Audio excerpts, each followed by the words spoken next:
Top of the morning, Falcons. Welcome to FNN. I'm Santa. And I'm Will Farrell. Today's show is an exciting set of segments brought to you by the film class. Let's dive right into it. Starting off with Chicago play interviews by Levi, Tia, and Fletcher. They're going to give us an exclusive behind-the-scenes look, followed by snowboarding tips by me, Keon, and Georgie. I'm here with Taya. Okay, I'm here with Saren. I'm here with Max. I'm here with Fletcher. I am here with Rachel.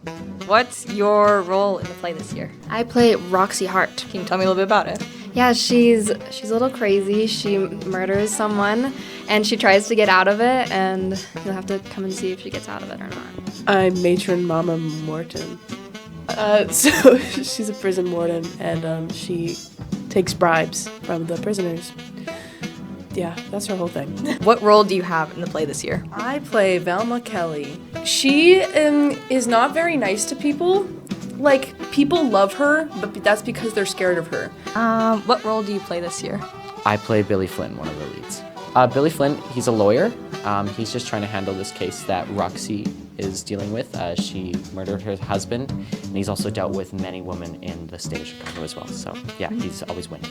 Chicago is set in 1920s Chicago, where the vaudeville era is running wild, and it is about a group of women that want to be famous by way of committing murder, and their journey through jail and court in 1920s Chicago.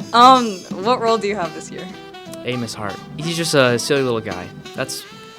He's just, you know what? He's just a rascal. What's your favorite line? You bet your ass you have, Velma. Because it's the only one that swears in the whole show. The favorite line that I say is, "Welcome back, suckers." I just like being mean to people, you know? My favorite line is probably after she shoots someone, she says, "Oh, I gotta pee." What's your favorite line in the show? Oh, God. In the court scene, I tell Amos to step down from the stand, but I tell him, "Step down, Daddy," because he's a father. But it's very weird because I keep messing it up in rehearsals. So, yeah. Yeah, we're really just like a community. Everybody is just bonded together like this. Thanks.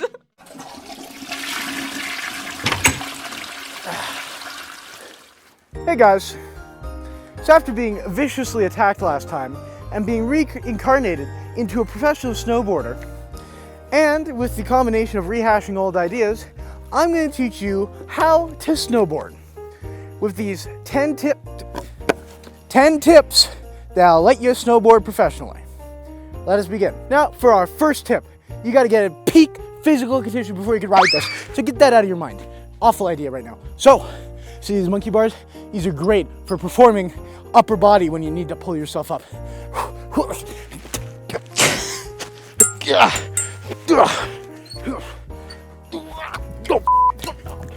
See, I'm just such a pro. All right, you ready? Yeah. All right. Now, for tip number 2. All right, guys. Now for tip number 2. Make sure your snowboard is durable enough for the trip. So just... and a long distance throw. I think that's pretty good. On to tip 3. Now, for tip number 3. We're going at really high speeds. You gotta make sure no pedestrians are in your way and cause you issues, let alone themselves. Oof. Like, oh, see, that guy almost killed me. Now, for tip number 4. Tip number 4 is Zen. Remember to always practice some Zen before you go snowboarding, because in case of just a dangerous situation, you need to be mentally prepared. All right, guys, tip number 5 is safety. Remember, when crossing the road, to look both ways.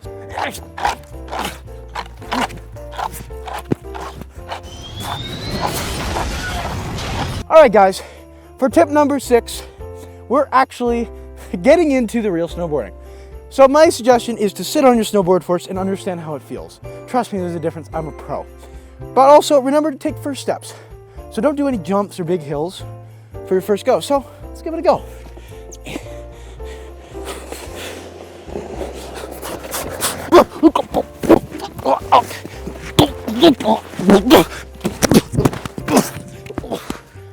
Oh, my ribs.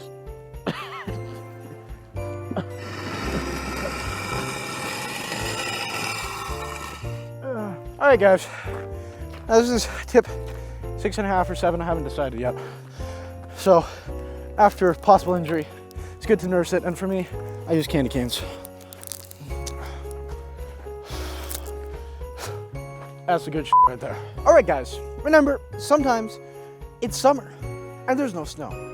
So this is my tip 7. Move somewhere snowy. Like, really, come on. It's a genius idea. Deploy your snowboard from cosmic space and then move somewhere cold. Tip number 8. Make sure your snowboard isn't stolen. Get off my snowboard!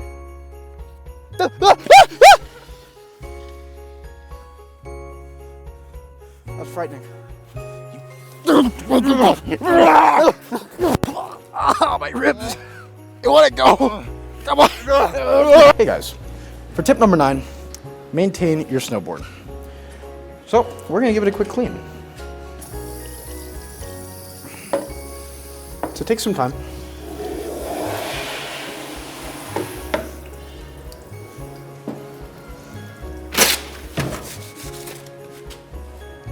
Magical.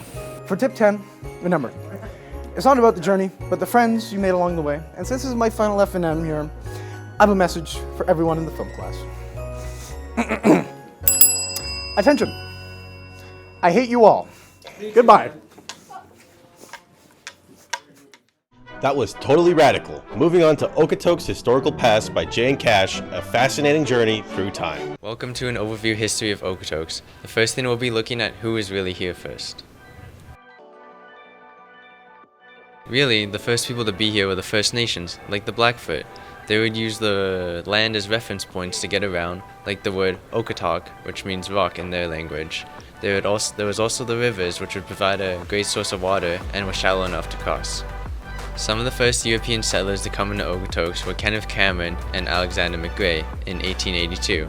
They settled along the banks of Sheep River after the ox had just been lost in a snowstorm. Kenneth Cameron then went on to build a stopping house by the river.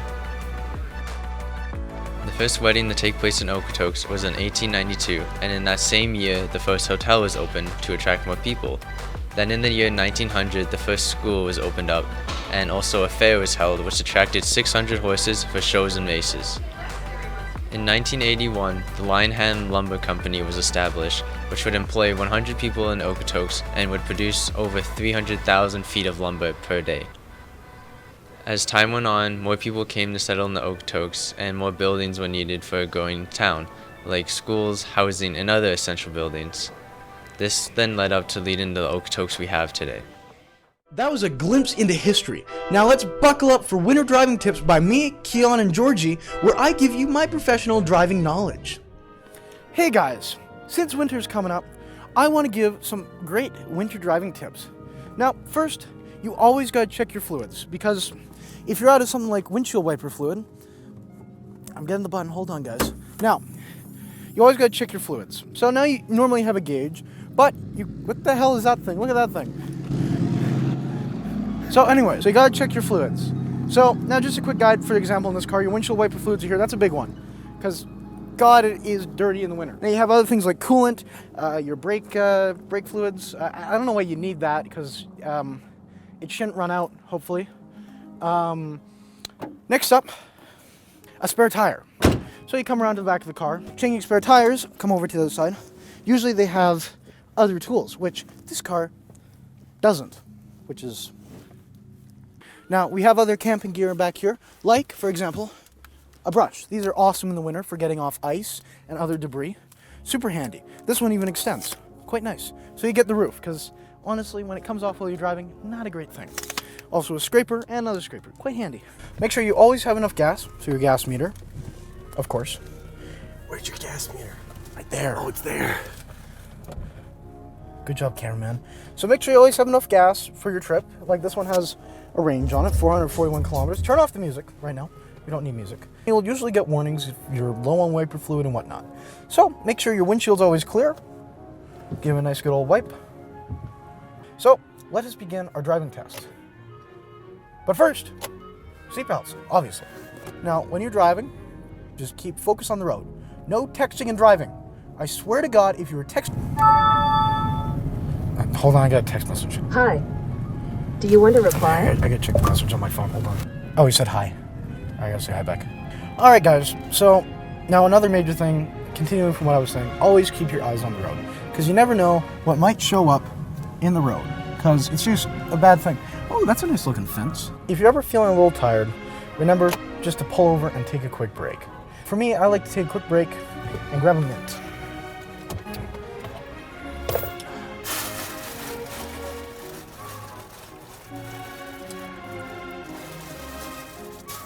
Remember to always check your mirrors whenever you're turning off somewhere, because if you don't, well, you don't know what's behind you. Alright guys, so another thing that should be mentioned is braking. So a lot of cars don't have ABS, which helps you brake in the winter. It's an automatic braking system. You push on the brakes completely, you're going to go sliding. But pumping, it slows you down slowly without sliding. Now, what also helps with this is winter tires. I should have mentioned it earlier, but I kind of forgot. I'm sorry. Alright guys, now that you've reached your destination, signal in. And then, in case you need to slow down, pump your brakes. And always give yourself enough room when you're behind somebody. Enough room so that if you do slide, you won't crash right into them. So, stop, park, turn off the vehicle, hands off the wheel. Alright guys, I made it to my destination nice and safe. The parking lot. Yes, this is where I intend to go the entire time. So, now that we're here safely, make sure to close your car and lock it nice and tight. Sorry. Now remember guys, I didn't mean to. There's always easy ways to dispose of a body in the back of your car. I didn't mean to. I did. In case you use your spare tire, there's always room. So, thank you for joining us. Hope these helped you, and... Essential tips for a safe winter. Up next, Snow Fun by Declan, Kaylee, and Nick, promising a thrilling adventure in the snow. Fun things you can do in snow. Number 1. Sledding. Look at how fun it is. Number 2. Snowball fights.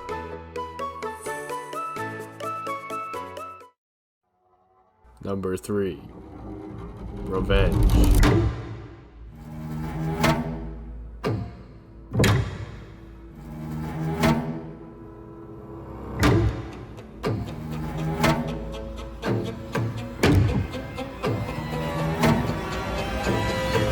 Number 4.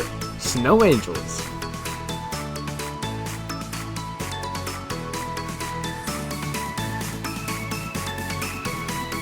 Number 5. Snow Deals.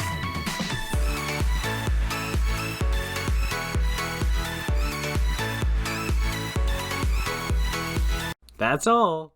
That was a snow-filled delight. Now join me, Keon, and Georgie for a delicious exploration at the British Chippy. Hey guys, today we're doing a food review at the British Chippy. This location is just located right on Main Street. And if you didn't know, the British Chippy is a fish and chip restaurant. We're going to be trying their famous fish and chip, both their haddock and cod variants. Alright guys, we have our food now. So, we have some fries, our 2 types of fish, and our beautiful British drink, Vimto.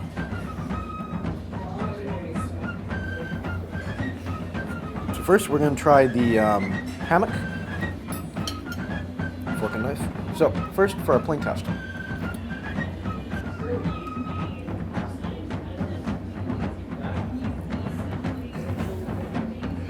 Quite tender, quite nice. It's, you know, personally I prefer mine a little bit more crispy, but it's pretty good.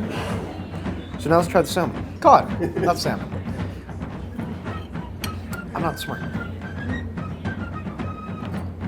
Not bad. You know, it's a pretty thin crust on it, but still pretty good. Try some home cut fries. The crispiness, the hint of spice, and everything nice. Honestly, some excellent home cut fries. No, I'm pretty much done here. I'm getting pretty full.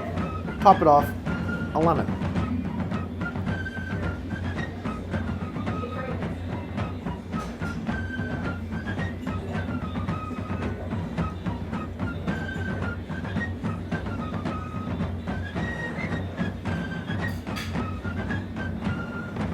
Now overall, I'd give the fish a solid 8 out of 10. It wasn't as crunchy to my like, but I think it was very tender, it was very flaky, it was awesome. Maybe like a 9 out of 10 though. And the fries, you know, they're great home cut fries, so you know, a 10 out of 10, you can't really go wrong with fries. So, the British Chippy is a great fish and chip place, and I suggest you visit it whenever you're around. Want a good lunch. Scrumptious. Moving on to found footage by Declan, Kaylee, and Nick, offering an unexpected glimpse into the unknown.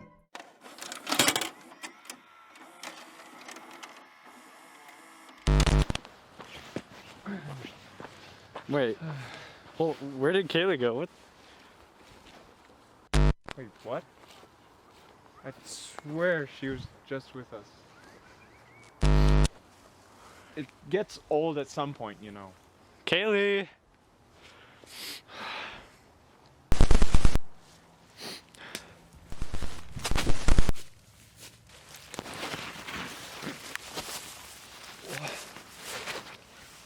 This... what are you...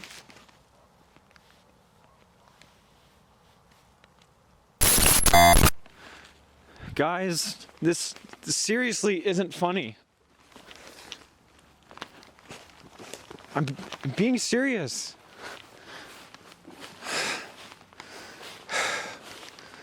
Come on. What? Kaylee.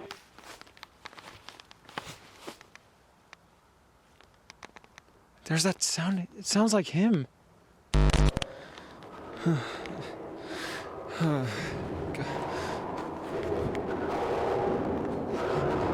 What?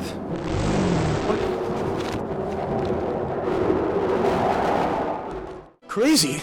I was crazy once. They locked me in a room. A rubber room. Housewag-tastic. Next, brought to you by Food Network, we have Roadside Ramen. My ribs! Welcome back to Keon's Kitchen. Roadside Ramen Edition.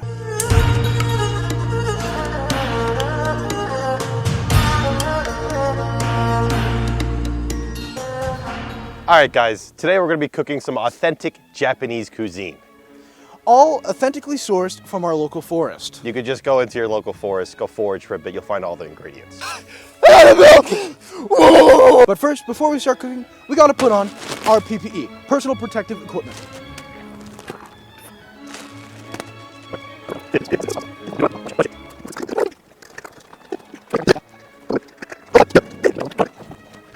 All right, guys. Now we're in our personal protective equipment. Yep. We're gonna prep our cooking utilities. Yep. So, I'm gonna start the fire. He's gonna prep the food. The microphone. All right, now. We gotta combine forces. I got it. There you go. And we... Then you. Not bad. This is totally safe. Yeah. All right, guys. Now that the water started to warm up, we're gonna add our noodle. Take this carefully. You have to preserve the flavor. Perfect. Close it back up again. Let it cook, okay? Let it cook. Jesse! We need to cook! Now that the noodles have been cooking for a little bit, we gotta mix it around, and we gotta use our favorite tool. The spork! Perfect. Hands off. Let the magic happen. Spork. As you can see, we've brought in some reinforcements in case this gets a little ugly, a little bad, okay? Like so SpongeBob here. We got coconut milk and we got regular milk. We got... Minecraft creeper. We're gonna go strain this. Watch your feet. Watch your feet. Watch your feet. Watch your feet. I have PPE on my feet. First, we'll start off with the spork. No, with the seasoning. Oh, sorry. Okay. So we're gonna get the aesthetic drizzle, right? Yeah. So. Okay, that's enough. We need the spork. It smells pretty good, actually. It does smell pretty good. I see a school bus here. Get the school bus. School bus. Cheers. All right. Ready? 3, 2, 1. Cheers.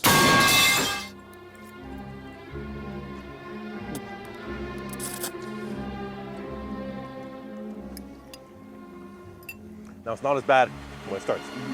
And then it starts to kick in. I was kicking in now. That's pretty hot. It is pretty hot. This isn't spicy enough. I'm gonna add more. I'm actually scared. You're regretting it. Okay. No reaction. Nothing. No reaction. Why is the camera on me only? Get him drinking milk. I'm so sorry, cameraman.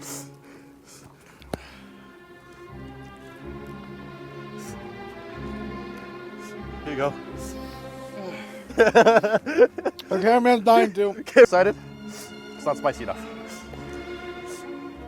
He's going far. I know my limits, unlike somebody. Done. No reaction. No reaction. So let me conclude the episode. Yeah. He's dying. So thank you for coming.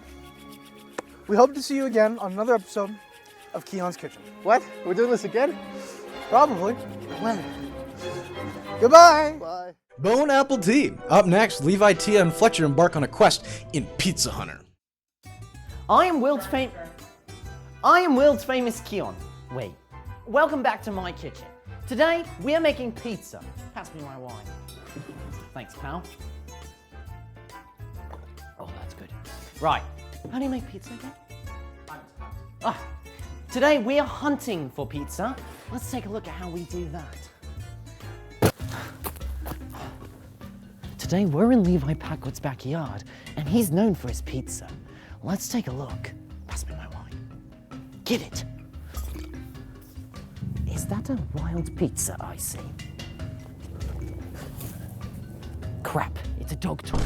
Where did you put the pizza? In the freezer, man. Oh, well, thanks for telling me now. Frick you. Oh, God! Yeah, that's what I'm here for. Let's go. Right, is that good? It's great. Great, all right. Right, here we have a wild pizza. It's quite easy to kill things like this. So all you need is an ordinary shop wine bottle or anything you can find around you. Okay, let's take a hit. Yep, seems pretty dead to me. All right, you're coming home with me. Oh! That was hunting for pizza. Now let's prepare. Don't mind that. Let's prepare it. Pass me my pan. Thanks, pal. All right.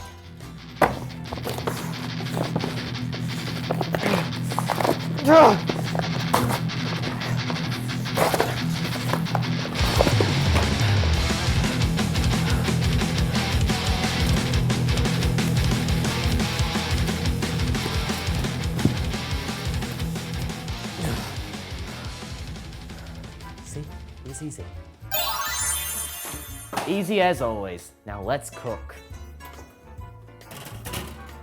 Hey Google, it's time to cook. 2 hours later. Pizza's ready. Let's take a look.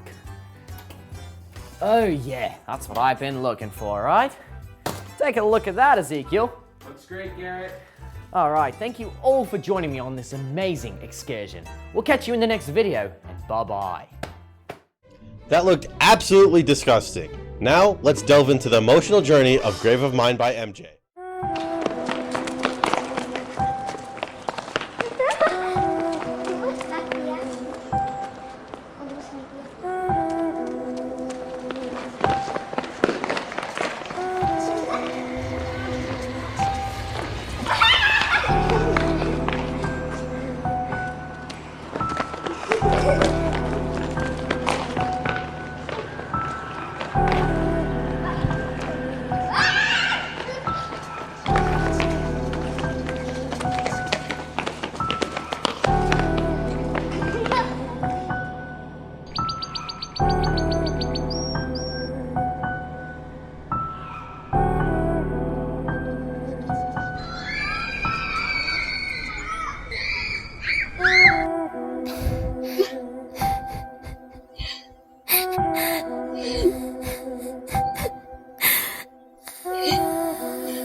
That was a video. Next up, Cash and Jay bring us the thrill of board game rating. Hello and welcome to our board game review. Today we're going to be reviewing the board game Sorry by the Parker Brothers in 1950. The premise of this game is to take your characters all the way around the board and to your home. What's fun about this game and why it's called Sorry is that if you land on the same tile as somebody else, you can kill their pawn and send them back to their start point. To start the game, you pick up a card, and that number is how many you move your piece. 1, 2, 3, 4, 5. So right here, I can slide Sorry someone. When you're done, you can discard your card in the discard pile, and then this guy will go back to his base. Or, to Sorry someone, you can use a Sorry card.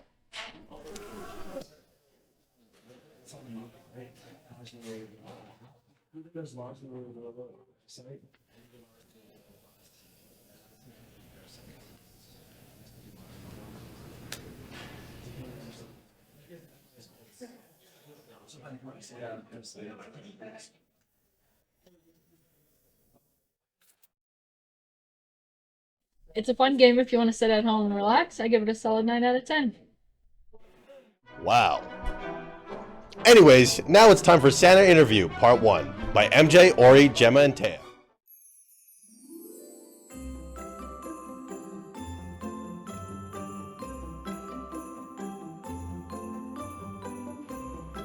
Santa! Santa! Mrs. Claus! The letter writing elves got a bunch of interview questions, and they don't know how to answer. Alright, so, the first question. How do you make all the presents? I don't. The elves make them all. I just supervise. Where are the elves?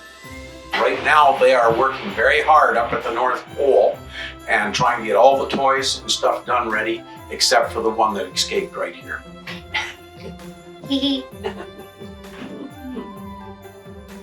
What are the names of Santa's reindeer? Dasher, Dancer, Prancer, Comet, Cupid, Donner, Blitzen, and Rudolph.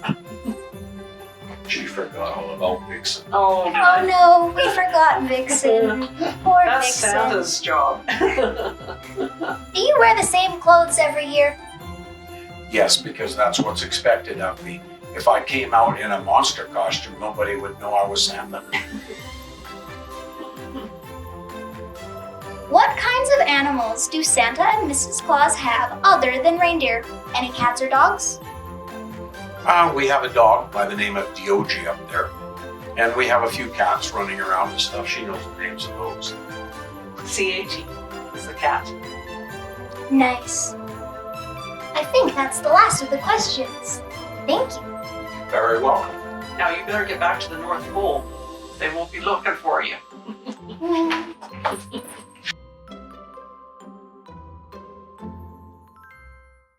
That was very Christmas. Moving on, let's pay tribute with Remembrance Day by Ori and Mac, honoring those who served.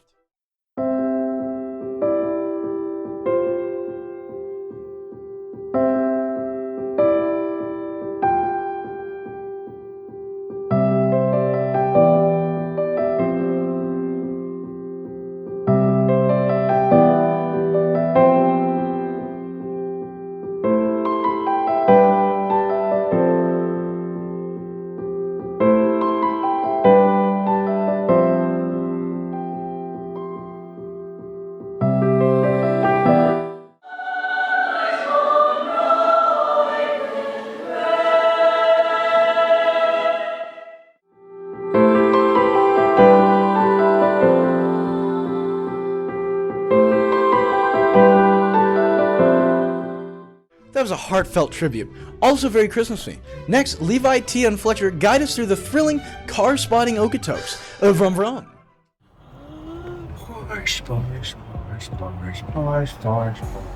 Pork turbo. I love the rims. They're different.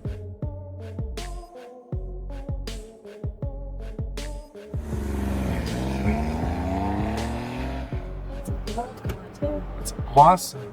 Like, it needs a paint job, but like.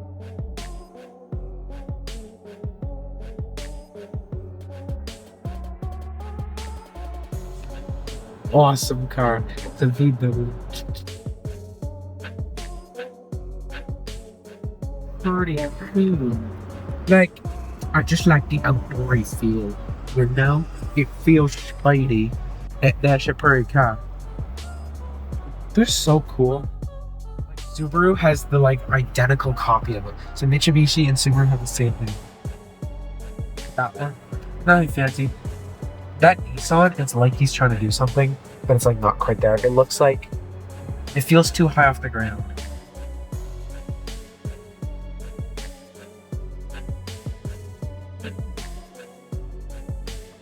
When they're blue, you knew they were cool.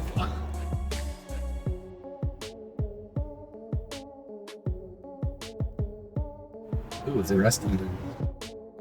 I like the little bubble window in the back, like a fisheye lens. I can appreciate when a truck is someone put effort into the vehicle.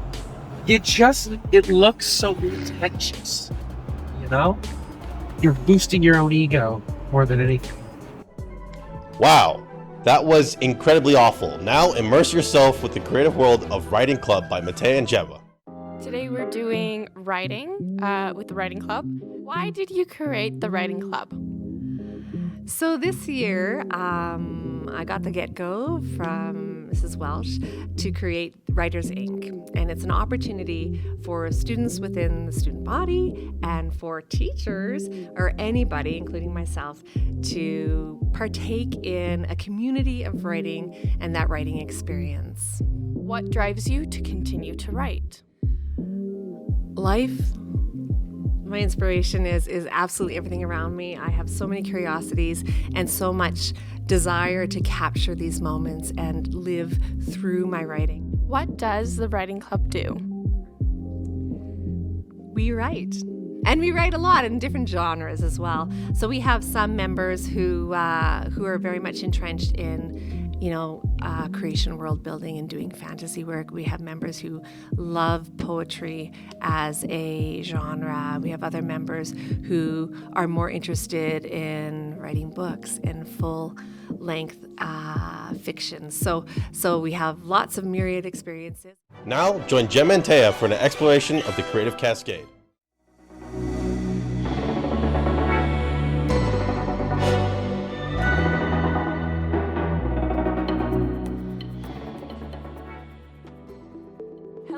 And welcome to Creative Cascade. And this month we are going to be talking about 2D animation, what it takes, and how one movie in particular changed the entire world of animation. And this time we have a special guest. Would you like to introduce yourself? Hi, I'm Desi, and I'm an animator in the class. So let's get into it. In the 1900s, the first version of animation was created through stop motion, using photography with props and real-life people. 1909, 8 years later, the first fully animated cartoon with no live action whatsoever, using 700 drawings, each double exposed. This was the first traditional animation as we think today. In 1995, Pixar came out with the first entirely computer-animated animation. It was more efficient and could be described as a blend of science and art. Since that point, there has been a movie which changed the viewpoint on animation as a whole. Spider-Man Into the Spider-Verse. This movie is not made in traditional CGI, but rather a slew of new rendering styles mixed with hand-drawn elements. Many techniques were created, including rigging and animating, a facial line work, 2D hand-drawn effects, stylized rendering, graphic shapes, bold colors and strong composition, and simplified designs. The final look for the film was inspired by comic book printing techniques. In keeping with the comic graphic, even the FX department made use of 2D hand drawing techniques, creating a reusable library of hand-drawn FX elements. These 2D elements were combined with traditional 3D simulations to create a distinctively illustrative feel for the FX elements, such as explosions and fire. Thank you everyone for tuning in to Creative Cascade 2D Animation. And we hope to see you next time. Get ready for the delightful gingerbread house by Declan, Nick, and Kaylee. We couldn't find a gingerbread house, so we got a gingerbread board game. We also couldn't find any friends to play with. Alright. So from what I can tell, what you do is you make these layers, which are like the actual gingerbread part of it, and they're big layers.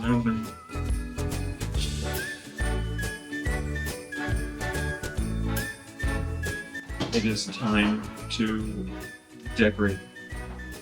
Yep. Yep. Yep. Okay. Yep. Oh, I got it. Oh, perfect.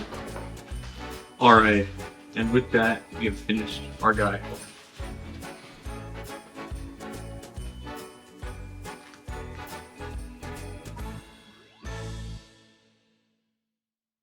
I hate gingers. Now, Santa interview part 2 by MJ and Ori, continuing the enhancing tale from the North Pole.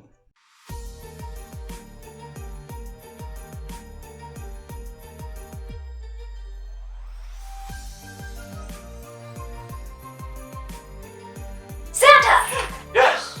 My goodness. The elves have a bunch of questions, and, well, they don't know how to answer. So, mind if I ask it? Not really, but don't forget, they're not unionized, so... First question. One of the letters asked why you wear red and white instead of like blue or green. Care to share? Sure. The white, of course, is for the snow up at the North Pole. Represents the snow and the ice. And a number of people, if they were Christians, would say that the red is representative of Christ's blood on the cross. Good to know, good to know. Mrs. Claus, one of the kids wants to know, how is it living at the North Pole? Very cold. Lots of snow. Lots of snow. Lots of hiding places for scaring people. I've been sent a list by the other elves. How do you care for the reindeer? I don't look after the reindeer very much. They're usually sent to Finland, and the people that are there look after the reindeer for most of the year, and then I get them back close to Christmas and start to feed them the magic reindeer food so they can fly. That's good. You distribute gifts to all. Does anybody give you gifts in return? Yes, we get some gifts sometime, but of course, what we get most of all is cookies. I do eat more cookies than the Cookie Monster. And milk. And the milk makes my beard grow longer and whiter. I can't get milk at the North Pole. It turns to a milksicle. It's not very good. Yeah, no, milksicles are kind of yucky. Do you feel cold when you're sledding on snow? Not too bad. The toes and fingers do get cold. Do you feel cold when you're sledding on snow? Never. The elves don't feel cold when we're sledding on snow. Santa, what are your travel plans after the holidays? Mrs. Claus is thinking we might like to go south. Something different. So I told her, South Pole, that isn't what she had in mind. That's the last of the questions. Okay, thank you. Now you better get back to the North Pole to get on your job of making presents. Ho, ho, ho! Merry Christmas to one and to all. Ho, ho, ho. Now, let's savor the flavors with Subway Review by Miles, Liam, Asher, and Kyle. Hello, we're back again. Today, we're outside of Subway, and we are going to be seeing what is the best sandwich, statistically, and how does it taste? Yeah. Can you make a BMD? Is that a BMD?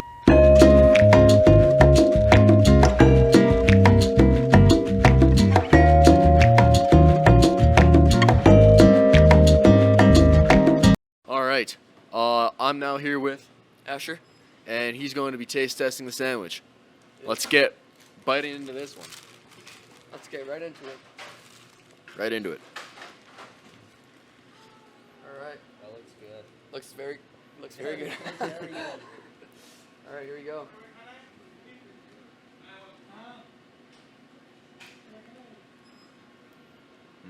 How's it taste? That was so good. Right on. It's the best Subway sandwich. Yeah. Living up to a name. Number one. Number one. Yes, definitely. Good? Yeah, I guess we're good. Hey, Yummers, up next, join. Lastly, let's learn where the best spots are to waste your spare with the best spots to sit in the school by Miles, Liam, Asher, and Kyle.